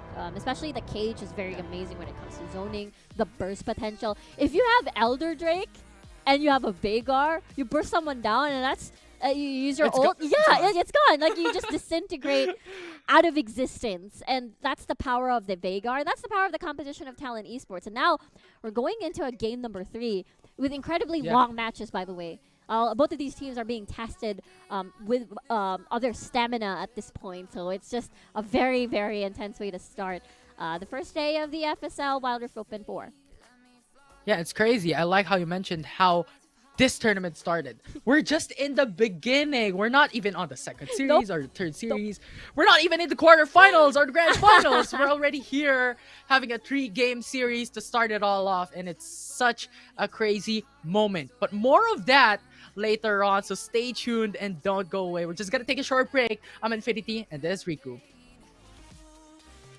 And welcome everyone back to the Wild Rift Open 4 in our very first series still, but now on game 3. It's such a hell of a beginning here for FSL Wild Rift Open. 3-game on our very first series, 35 minutes first game. I know. Amazing time to start it off. Riku! Yes! Expectations, how are you feeling? Oh, hype. Very, very hype. Because again, I think the first 2 games that we've seen so far between Talon and VGM ladies, it's like VGM has displayed how much of a patient team they are when it comes to defending. And for Talon, they've showed us how much they can adapt through the draft and just show us something like completely different from what we've seen from game number 1, and hammer it down and execute it in a way where this is our composition and we're going to do just that. What we saw in game number 2 is a stun lock composition where you get hit by one thing and it's basically over. You get hit by everything. You get hit by everything, yeah. Morgana, Nautilus, Veigar cage. It's just so good. So good. So now I'm curious how VGM is gonna ban how they're gonna ban in the draft, because it's not like you can ban the Morgana. I really do think though Nautilus or Veigar are 2 important components of that draft. So either of the 2 I think would be a strong ban in this upcoming game 3. Right. And you only have 5 bans for a single team. And you can't ban every single champion in the Rift. That's just Yeah. You cannot. No. It's very difficult. The fact that they always have to ban Olaf or Lee Sin or something like that in general. The Lux too. Allison has shown her Lux skills in game number 1, and it's so scary. Yeah, so we'll see if that will show up once again and what bans will be seen as we're heading into the draft. If we are going to see something new. Morgana, Karma, banned away by VGM, Olaf, Lee Sin for Talon. And now blue side is going to be VGM this time around, Talon towards red. So they do have, that potential of counter pinking, I suppose, for their very last slot.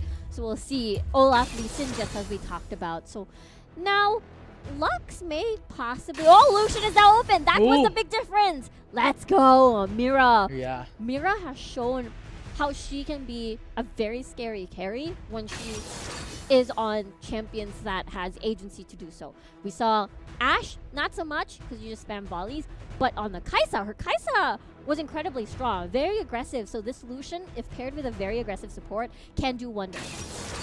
Oh, but I'm seeing a pattern here, Riku. We're seeing the Jace, we're seeing the Nautilus already. Morgana is not open though. Veigar is still open. So a lot of champions in there, but VGM, you already have Yuumi picked up. Yes, Seto can still pick this Jace up for sure, and then just do split push things. Seto has been an incredible, integral part of how Talon Esports has been winning this early game, just because they infuse gold a lot on her. In the meantime, though, I love this Yuumi pick. Most likely a hover. For those of you joining us today or just now, is that Gwen, Yone still banned. Can't be used just yet in tournaments. So we're looking at, I want to talk about the Yuumi. We talked about aggressive. Yeah.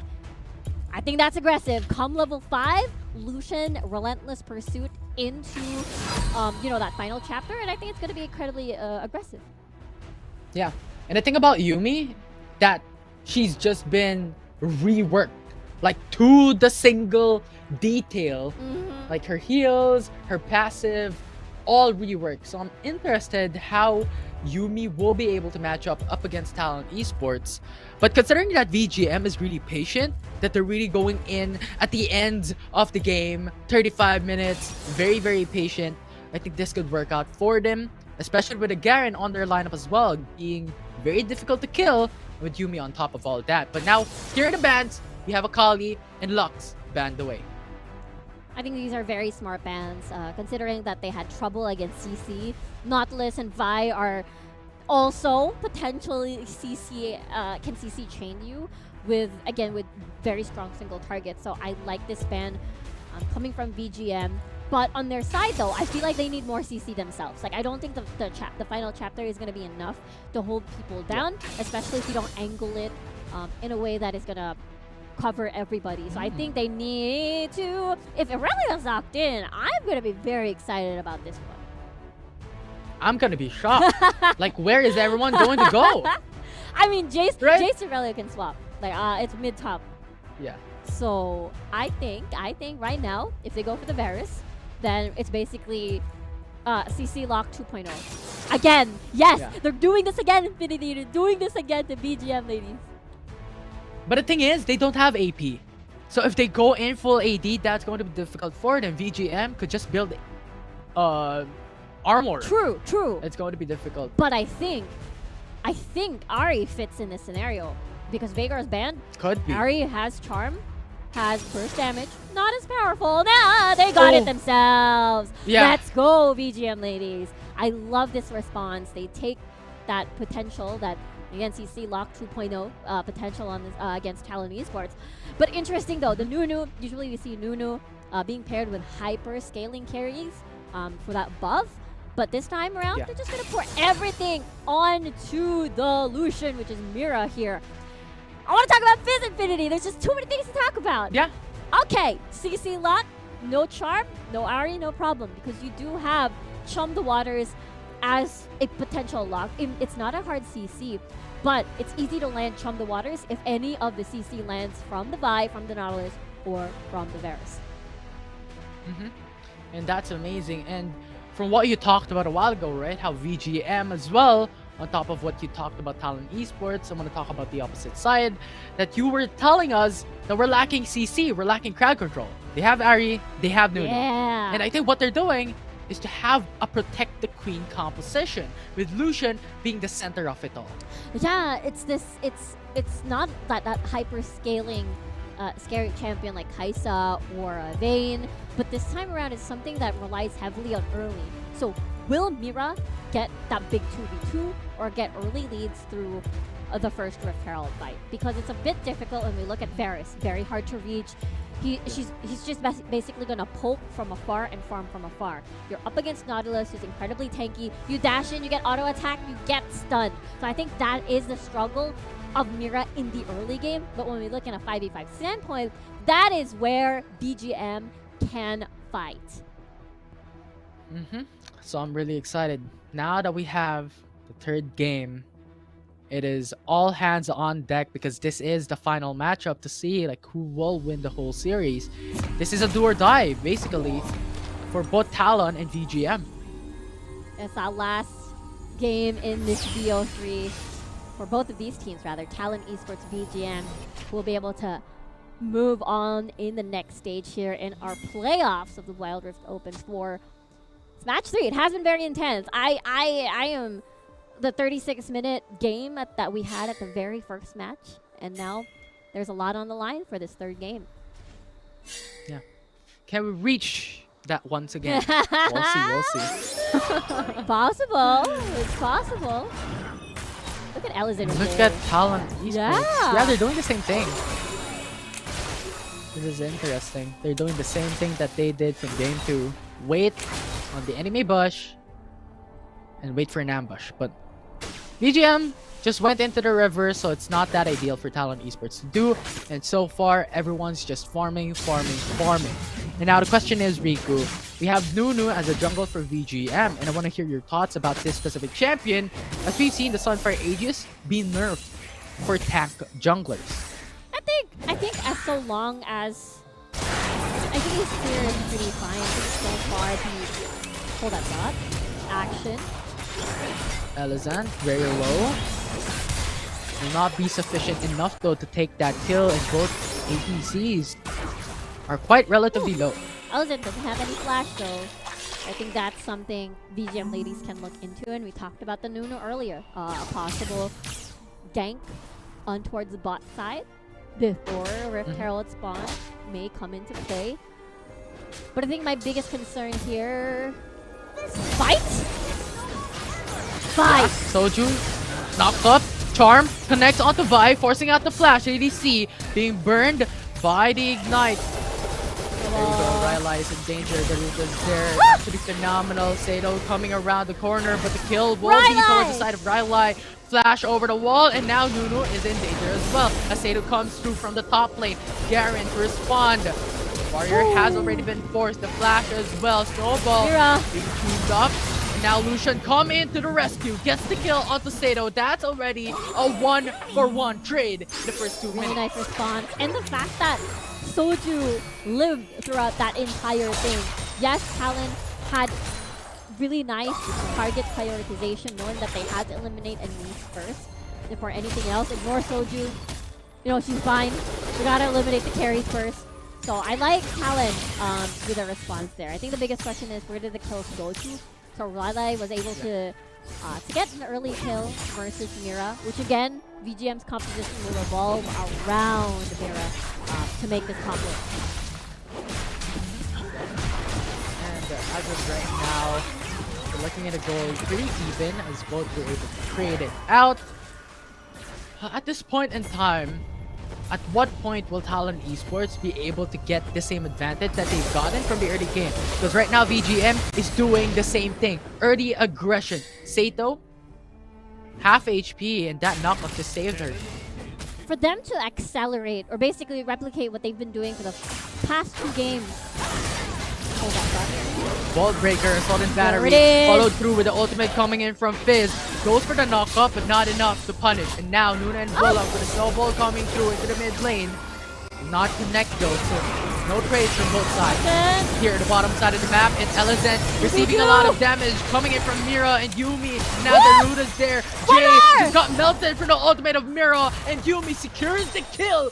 2 kills for the bottom lane for VGM. Let's go. That's what we were talking about. Mira getting the 2v2 that she wants and that she needed. And now getting kills early in a 2v2 standpoint. That's amazing. And the thing was, it was Talon. It was the Talon dual lane that started the fight. And we know that once you start a fight, that angle would be very, what do you call this, easy for the Yumi to activate final chapter, and that's what they did. Target prioritization, wanted to get Ellison. There's a lot of healing coming from the side of that Yumi as well. It all worked out. Beautifully done by VGM dual lane. Yeah, and on top of all that, you also have calling from True. Lucian, right? Which is also directional. So a calling for the final chapter results into disaster. I love that, Infinity. I love that. Thank you, thank you. Well, Ultimates galore. ultimate galore, and I think Talon should definitely watch out for that that angle, because usually the answer to Yumi angles displacement, and they don't have a Gragas to do that. So it's all about them repositioning this time around. But if you're caught out in a very tight spot, then it's not good. Rotero though has already spawned. We know that this is how Talon Esports gets the early lead. They want to infuse gold onto Seto so that she can split push with this Jace. Remember, she gets a lot of towers done, she gets a lot of space done for Talon. And it looks like it's going to be defaultly back to VGM, just trading objectives. Talon gets their what do you call it, Rotero once more. Seto gets more towers. So we'll see how VGM can differentiate, change that destiny of some sort. Oh, that's a meteor entrance. Oh, VGM! Wait. Yumi stole the Rifter. What? This is just illegal. This is the definition of impossibility. It's VGM. I'm losing my Me mind. too! Wow! That's... You gotta love the new items. You gotta love the new enchant. Infinity. What a... we've seen a lot of amazing steals. That one is amazing. Just got the top end of that chart. But we'll see, as right now, Soju and Annie from the front line trying to get that kill onto Rylai. Will be able to secure it with the Ignite. But it's a 1-for-1 trade. Rylai traded for Annie's. Yeah, it looks like mid for mid. Ellison not gonna try her luck, even though there was vision there. Just gonna let Mira go home. This is gonna be... That was amazing. They were able to get that repair, basically open up mid lane tower instead. And we talked about the difference, right? How will VGM differentiate from the first two games that they did? And because of the Rift Herald getting taken, that means Seto doesn't have gold infused on her. In comparison to before, that top lane isn't going to be open anytime soon. That means more space for VGM ladies to move around the map. Like, okay, she has demolished for sure, but the tower's not open just yet. Usually around this time, that's open. And the fact that Hades has Hullbreaker means more defensive stats against Seto's 1v1. Yeah. And you know what, Riku? Yes. I just can't move on. I That's know. crazy. I know. Wow. Like usually, okay, execute, meteor, enchant, help out your team on the damage department. Nope. Right. Help you steal. Wow. Gotta love it. Ah, absolutely. But as of yet, we now have the 2k gold lead for the side of VGM ladies, with 1 turret for both sides and Mountain Dragon for VGM as well. And this gold comes from the 2 kill lead that they have, as well as the Rift Herald they were able to steal out. But Talon Esports, look at their positioning. They're going for the 3-man roam top side. They need Seto's lane to be open. That's why they're here. Now, Hades gets 2 ultimates right in front of his face. That's already a kill. Coming for the side of Talon Esports and Nuna and Bolo. Tries to support, tries to respond, but Jace too tanky to be able to get that kill. With accelerating gate, they go back safely away from that fight. And look how VGM is trying and doing their best to defend this top lane tower. Again, Seto is one of the biggest issues that they had to face on these first matches. And it's so low! Calling too much damage, and now Snowball coming right through. Oh, Rylai will not be able to root water! down, and now Rylai with an ultimate. Absolute in zero! a very low state, and now she's still alive! No, the Ignite actually gets the kill though. Talon Esports made it back. Karma knocking that situation for Talon Esports, but they're still able to hold on. No push coming from VGM, but in the mid lane, it's Garen just smacking that turret down. Remember, Demolish and Hullbreaker gonna do a lot of damage on towards these structures. And wow, VGM ladies, you know, after experiencing the Talon special, basically first 10 minutes of the game, getting Rift Herald, definitely getting a lot of gold, and then just split pushing all day, 24/7. And now they're preventing that. Chain of Corruptions will not hit. And now they're preventing that while infusing gold onto Mira, giving her all the waves so that once a team fight arrives, which is soon, 2 seconds on the clock, by the way, Rift Herald is going to spawn again. And they're going to be fighting 5v5 once more, and they're going to get a lot of kills. And that's how they're going to win this series. Talon, though, the solution is, I mean, what do they do now that Seto hasn't been able to do split pushing? Yeah, and on top of that, VJ is already also at the level disadvantage again, compared to level 10 team. Now the ultimate team of VJ going for the 3-man knockback. Final chapter right after from VGM. Ladies to counter engage, and now Talon Esports is on a disadvantage. Flash over the wall for Elizant to just stay alive, and now Fizz would be the target. Charm after the flash, not be able to push through. The minions just saved her life. Gonna make her enchant as well. Price secure it. Now Soju in mid lane goes for the snowball. 2-man knockup secures the kill. The tower is in danger, secures it down, but Sato is in danger. But still, we'll be able to go back safely. Looks like she's fine for now. She's trying to back away though. Hades is right there.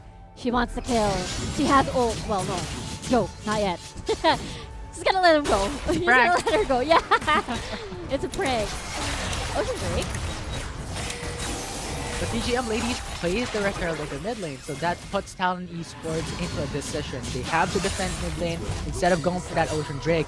With that said, VGM stacks 2 dragons in this game. This is looking like a very good and different game, a different start for VGM ladies. It all started because of that Rift Herald steal. Meteor enchant, by the way, by Talon. Yumi, incredible job. And now it makes Seto's life a little bit harder. They aren't able to set up. Look how they keep shadowing Seto. So 1v1, Seto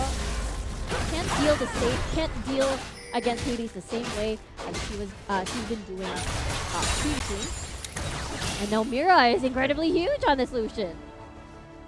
Yeah, and the Yumi to just funnel it out. You have the heals, you have the final chapter, you have a lot of these shields as well to be able to utilize by a Lucian dependent on that Yumi. So a lot of utility on the side of VGM ladies at the moment. Right now they're going for mid lane, final chapter already in, Chain of Corruption to go for the counter engage. With your enchant to just deal 35% HP as magic damage. No kills will be done though. No kills as Flash Elizant is in a very, towards the backline rather, so very hard to reach, but really nice attempts still coming from BG. And I think Talon sees this, right? Like now, the question is for me is that what enchants are they going to bring? Are they gonna assess Hourglass perhaps for key carries to make sure that they aren't held down?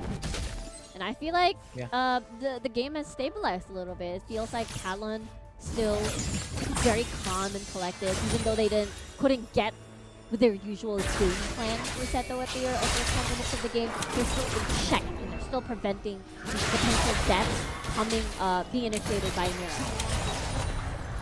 And I like how you talked about the enchants, because right now if you go and pick up Gargoyle enchants, because the meta, but important fight occurs, Soul and Battery onto one. Chain of Corruption through for the ultimate will not connect as well. You see going in front, going for the chain. CC will be sufficient enough, but the stats already a 2-for-1 trade. VGM goes for the counter engage. Fizz is now in danger, going back, deal some damage. Crisis just bait out the enemy team, but will not be able to do so. That's already a cripple for VGM. And I know the mission from Talon is to remove Mira immediately, because that's their composition, but everybody else also deals decent amount of damage. And Mies is very painful as an Ahri. Now they're going to remove this Lucian tower, and with 3 of the carries, 2 of the carries gone, that's a lot of space for VGM ladies to work with and eliminate bottom lane tower as well. Yeah, it's really open. You have the Maeve as well towards the side of VGM.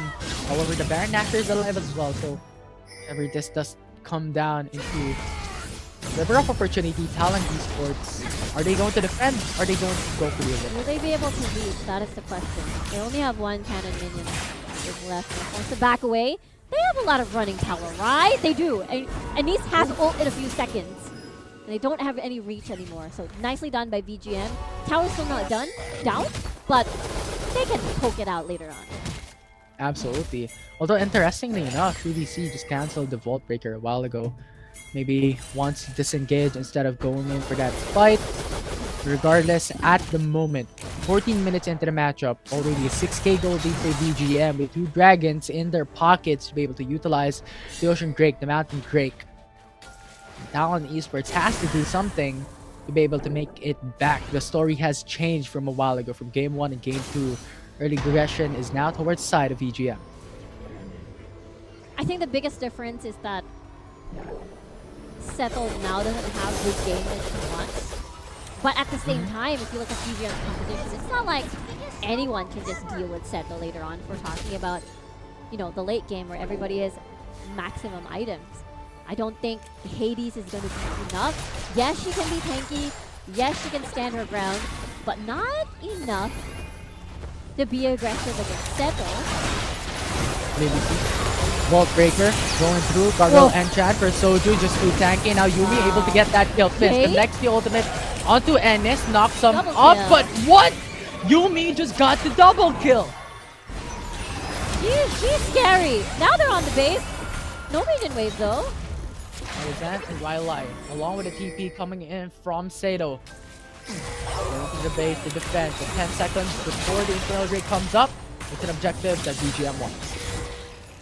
Yeah, there's not a lot of space for Talon to work with to get this dragon. No ults available as well, so they have to give this up. But more fighting power for VGM. Look at Riley still hovering around here. Looks like she can't do anything as much. But what I want to talk about is how the game will look like in the long run, right? We're looking at Seto having to face Hades constantly, but your mission is to destroy these towers. You also have Hullbreaker as your own response. And how do you reel away these members away from VGM? Because VGM always wants to stick as 5. They want to protect Mira. But I feel like Hades, with her build right now, I see Visage getting picked up. I see Hullbreaker. I don't think Seto can penetrate the defenses that Hades has prepped against the Koran. Oh, what a fight occurs. That's the final chapter. Going through Nuclear Enchant. Zone away the enemy team. TP's coming in from Hades. Snowball already big for Soju. Not connect though. No kills will be done so far, but Luna is stuck in the middle of the fight. Talon Esports just slowly poking her down, but Soju's just too tanky. Too tanky, I know.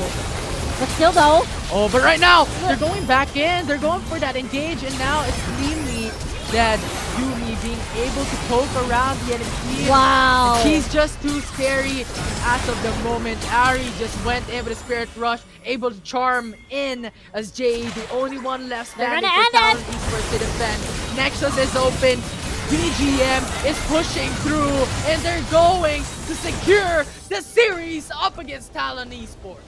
What a win. What a series from VGM, ladies. Take note, they came from a 36-minute game in game number 1. They held on. They had a very, very huge deficit. And look at them now. Game number 3, complete control, just disrupting Talon Esports' game plan.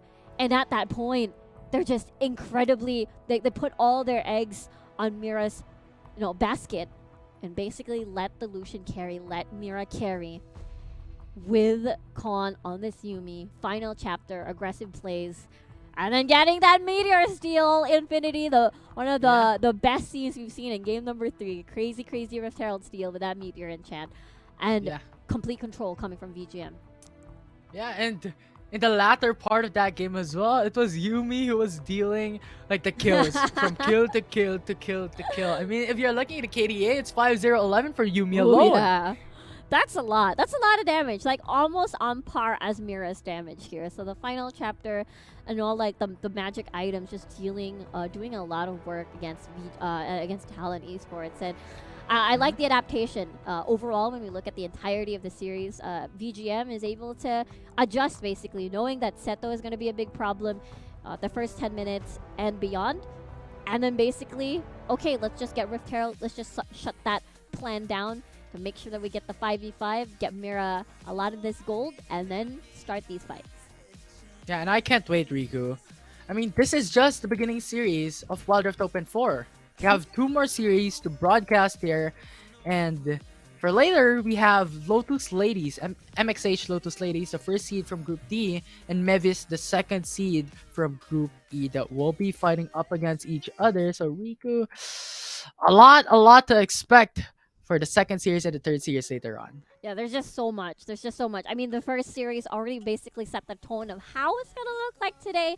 The fact that we got, managed to get a game 3, get a 36-minute game as well in our hands, and it's just absolutely exciting.